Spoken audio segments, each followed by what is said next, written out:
आदरणीय मंच को प्रणाम।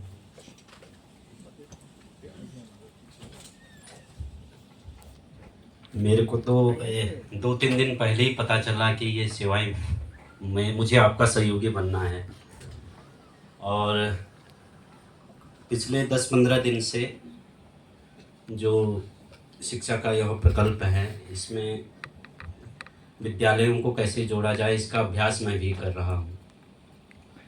तो जो मुझे सरल भाषा में, क्योंकि मैं यहाँ से फ़ोन करके बातें कर रहे हैं, क्योंकि हम जो समझ में आया, जो डाटा वगैरह जैसे पूज्य महाराज जी ने कासगंज में शिविर लगाया, वो नोएडा भेजा था, तो वो डाटा पे मैंने पुनः रिकॉल करने का प्रयास किया कार्यालय से। तो 3 स्तर में इस कार्य को हम कर रहे हैं। एक है 5वीं कक्षा, एक 8वीं कक्षा। जो हम फील्ड में जाएंगे तो ये स्थितियाँ हमें बनेगी। हो सकता है कोई विद्यालय, क्योंकि 5वीं तक तो हमारे लिए अनिवार्य है, अगर वो डायरेक्ट हमसे अप्रूवल फॉर सिलेबस जुड़ता है डायरेक्ट, पुस्तकें तो प्ले स्कूल में भी लगा सकते हैं, ओपन मार्केट जो हमारा सप्लायर्स है। दूसरी कक्षा तक विद्यालय चल रहा है तो वहाँ पे भी पुस्तकें लगा सकते हैं, तीसरी कक्षा में। लेकिन जो हमारे से जुड़ने का जो कार्य है वो 5वीं कक्षा से है, और इसमें भी 2 प्रकार के लोग हमें फील्ड में संभवतः मिलेंगे। एक तो जिनका अभी इंफ्रास्ट्रक्चर वगैरह कुछ है नहीं, विद्यालय है नहीं, जुड़ना चाहते हैं, तो उस पर, क्योंकि वो आगे की योजना है, वो जब बनाएंगे, कब राज्य से रजिस्ट्रेशन कराएंगे, ये लंबी प्रोसेस है। वो तो धीरे धीरे कार्य होगा, हो सकता है 6 महीने लग जाए, 1 साल लग जाए। तो उसमें हमें उस दृष्टि से अपने संज्ञान में उसको रखना है, उससे उलझने की मतलब यहाँ बात कराने की मुझे नहीं लगता कि संभावना है, क्योंकि अभी तत्काल में उसका रिजल्ट आने वाला नहीं है। हमें फोकस करना है जो अंग्रेजी मीडियम, हिंदी मीडियम के प्राइवेट विद्यालय हैं और 5वीं कक्षा तक मिनिमम चल रहे हैं।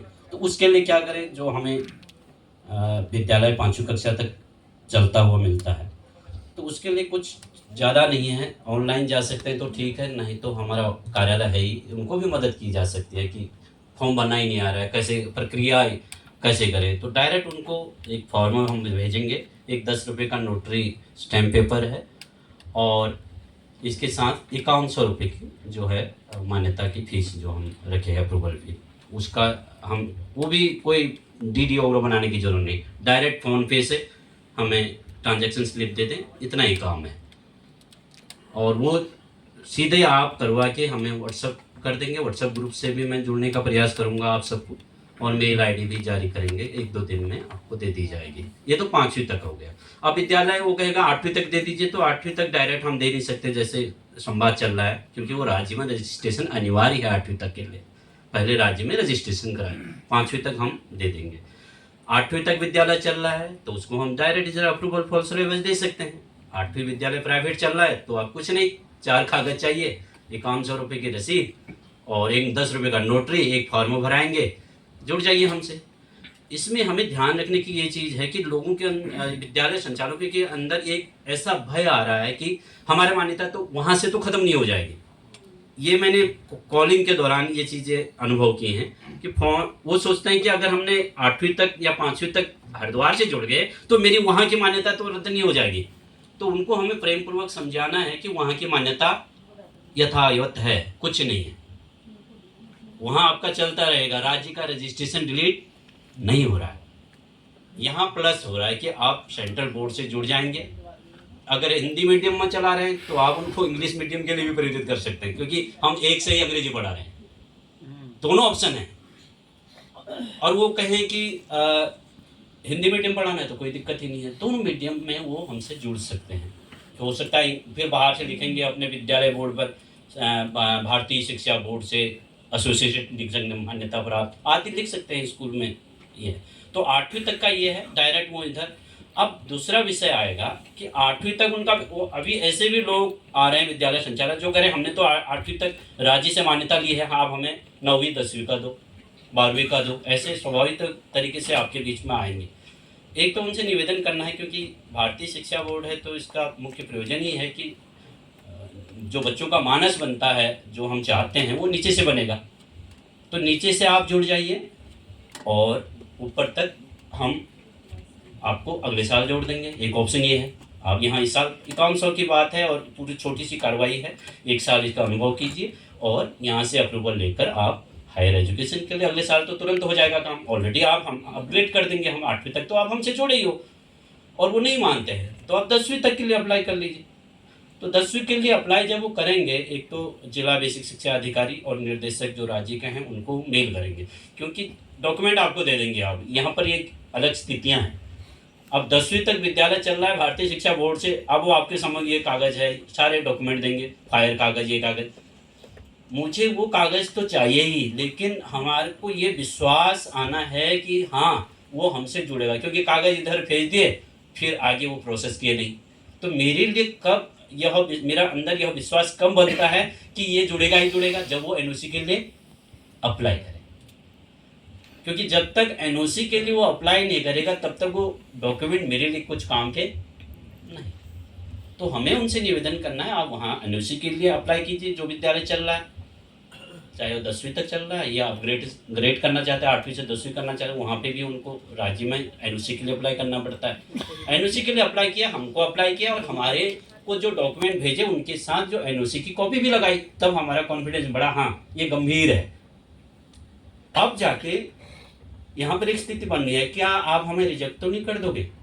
हम रिजेक्ट नहीं करेंगे। जैसे कि सर ने बताया, अगर राज्य में रजिस्टर्ड है एक्यूरेट, उसके फायर के डॉक्यूमेंट ठीक हैं, उसकी जो है लीगल जितनी भी हमें ज़रूरत है, जो फायर के साथ सफाई की, क्लीननेस की ठीक है, उसके जो है बिल्डिंग सेफ्टी के फायर सारे ओके हैं, तो हमें उस आंख बंद करके देंगे हम उसे अब, क्योंकि जिम्मेदारी राज्य की है, क्योंकि राज्य ने उसको ऑलरेडी यूडीआई सामने चेक किया, ओके रनिंग स्थिति में विद्यालय चल रहा है, तो क्या हम उसको मान्यता देते हैं, 8-10वीं तक देंगे उसको मान्यता, 12वीं तक है तो 12वीं कर देंगे, हम उसको रिजेक्ट नहीं करेंगे, क्योंकि लीगल डॉक्यूमेंट सारे ओके हैं, राज्य ने उसको मान्यता दी है, तो भारतीय शिक्षा बोर्ड उसको मना।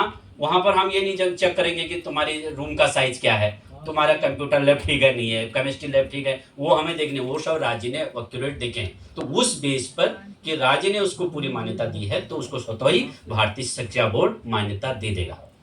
अब जब उसकी एनओसी आएगी तब उनको हम अगला आग्रह करेंगे कि आप सिक्योरिटी मनी जो एफिलिएशन फीस है उसको जमा करो।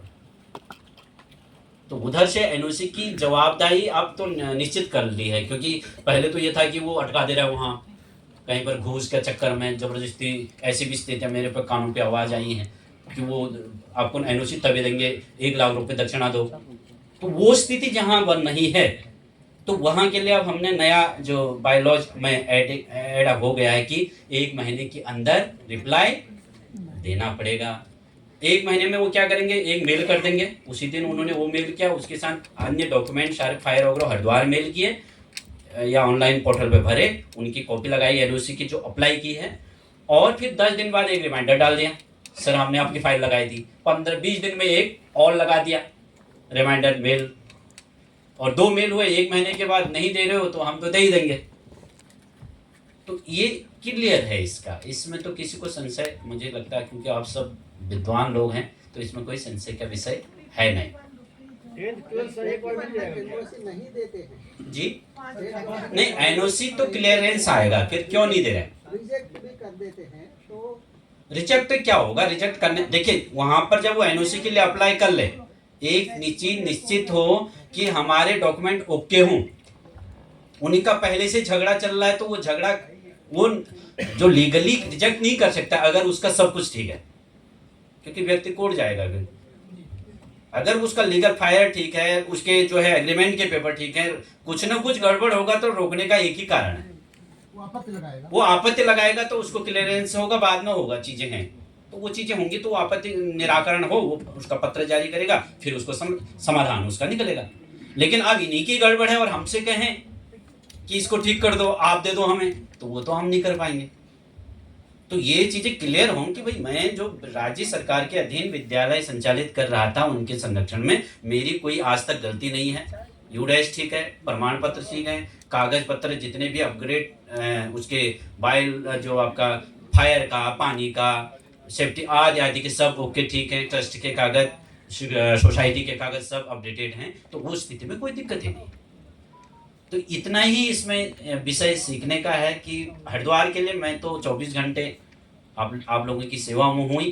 सर 10th और 12th दोनों एक साथ अप्लाई कर सकते हैं? 10th और दोनों अप्लाई कर देंगे, लेकिन 10 में करे तो उनको कोई नहीं, क्योंकि जो क्लास है उनकी पहले साल तो 10 में नहीं पढ़ेगा ना, क्योंकि हमारी दो चीजें हैं उसमें, पुस्तकें तो क्लियर अभी है नहीं। तो जो भी हमारे विद्यालय भी हैं जो 10वीं 12वीं तक ऑलरेडी, जैसे मथुरा का है, चाहे हमारे पतंजलि गुरुकुलम पतंजलि के विद्यालय हैं, या फिर भिंड मध्य प्रदेश के हैं, वो सब एनसीईआरटी की पुस्तकें हैं ना। और जो जो पुस्तकें आएंगी वो हम प्रोवाइड कराते रहेंगे। और परीक्षा भी, क्योंकि 10वीं तक डायरेक्ट नहीं होगा, पहले हम 9वीं तक देंगे, और उसमें वो जो उनको लेटर जारी करेंगे उसमें वो मेंशन रहती है चीज़ें कि पहले साल अपग्रेड करेंगे, फिर अगले साल 10वीं का, अगर वो 12वीं तक ले रहा है तो पहले साल 11वीं का, ऐसे ये चीज़ें हैं।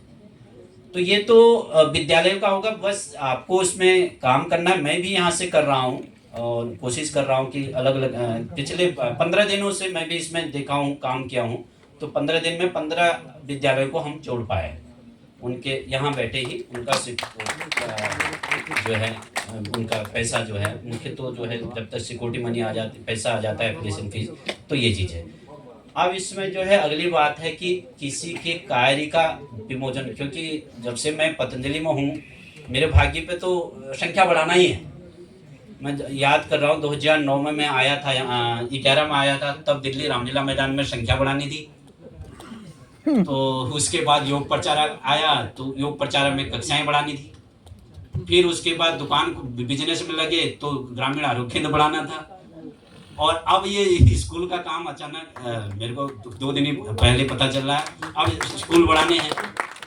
तो इस काम के लिए अब आपका सहयोग है, लेकिन इसमें रिजल्ट ओरिएंटेड हूँ, क्योंकि इसमें मुझे लगता है सबको पहले, जो हमारे कार्यकर्ता पहले से हैं, जो हमारे, उनसे मैं ये निवेदन करना चाहूँगा, सबसे पहले हमें उन स्कूलों को टारगेट करना चाहिए जहाँ हमने पहले कक्षाएं लगाई, जो हमसे जुड़े हैं। हमें रिमाइंड करना है उन चीज़ों को जो हमसे जुड़े हैं, आंदोलनों से जुड़े थे, योग कक्षाओं में जिनके विद्यालय चल रहे हैं, वो हमसे ज़्यादा कॉन्विंस हो जाएंगे, है ना। तो इस कार्य को एक इस डायरेक्शन से 2-4 विद्यालय करेंगे, क्योंकि हमें तहसील समिति बनानी है, जिला विस्तारक बनाना है, तो हर जिले में कम से कम 700-750 तो विस्तारक ही चाहिए, और फिर राज्य मंडल विस्तारक चाहिए, फिर राज्य विस्तारक पूर्णकालिक। तो इसमें क्योंकि आप लोगों की भागीदारी यहाँ पर आई है, और पूज्य स्वामी जी महाराज भी बैठे हैं, ये फॉर्म बनाया है, तो ये फॉर्म मैं चाहता हूँ आप ही लोग भरें। स्वामी जी, प्लेज मनी भी होती है, प्लेज मनी का क्या रहेगा? वो क्या? पहले जमा है हमारी प्लेज मनी। 1.25 लाख और 2 लाख वो तो दिया।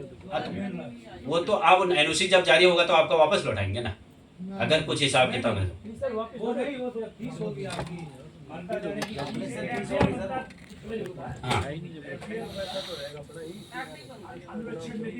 राशि तो वापस नहीं होता हो। हाँ, तो वापसी नहीं होगा तो उसमें तो पॉलिसी है, फिर कहाँ। क्लास तो वापस हो जाता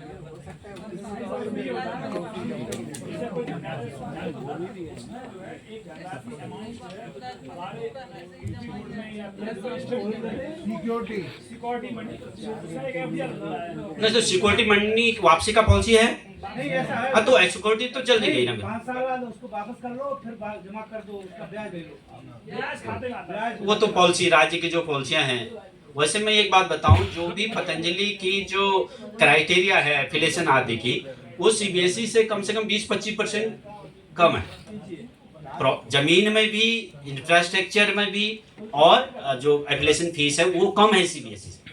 जैसे ये अभी 5 जो है, आज के पॉलिसी ऐसा है, अभी कोई दूसरा बोर्ड आएगा, ये उनका दिमाग में नहीं है जी ये नया इश्यू है, जी। नया प्रॉब्लम है, तो इसको अभी सर से डिस्कस कर लेंगे। तो आपको मुख्य रूप से 5वीं तक की कैटेगरी, 8वीं तक की कैटेगरी और 10वीं 12वीं की कैटेगरी के बारे में आपको कैसे अपना जो है डॉक्यूमेंट भेजने हैं, वो ऑनलाइन भी है। अगर जिन लोगों को दिक्कत आ रही है, स्कूल कई ग्रामीण एरिया होंगे क्या कैसे ये वेबसाइट है, क्या है, देखने में दिक्कत है, तो डायरेक्ट उनके फॉर्म, उनके यूडेस नंबर आप भेज के हमें कार्यालय में व्हाट्सएप ग्रुप से जोड़ेंगे, उसमें भेज देंगे, मेल आईडी देंगे, उस पर देंगे, हम इनडायरेक्ट उनसे यहाँ पे फिर संवाद भी कर लेंगे और उनका फॉर्म भर देंगे। लेकिन उन्हीं का भेजना जो कंफर्म है, जो विद्यालय वास्तविक रूप से हमसे जोड़ना चाहते हैं, उन्हीं का डाटा आए तो अच्छा रहेगा। तो स्टेट सरकार के लिए कुछ करस्पॉन्डेंस चलना होगा, तो ताकि ये पतंजलि के शिक्षा बोर्ड ये राज्य सरकारों के ऑलरेडी सर ने वो गवर्नमेंट ऑफ इंडिया ने भी और स्वामी जी बता दे रहा हूँ। हाँ। हालांकि मैंने कल बताया था आदरणीय, लेकिन दोबारा बता दे रहा हूँ। 3 फरवरी 2023 को, फिर ध्यान से सुन लीजिए वरना कहीं फिर मिस होगा तो फिर एक क्वेश्चन आपके दिमाग में आएगा। 3 फरवरी 2023 को जो कल नोट कराया था हमने, 3 अगस्त 2022 और 3 फरवरी 2023, 2 डेट हमने कल नोट कराई थी। 3 अगस्त 2022 में गवर्नमेंट ऑफ इंडिया द्वारा गवर्नमेंट ऑफ इंडिया के निर्धारित मानकों पर उसके द्वारा notified agency association of Indian universities ने भारतीय शिक्षा बोर्ड को नेशनल स्कूल एजुकेशन बोर्ड के रूप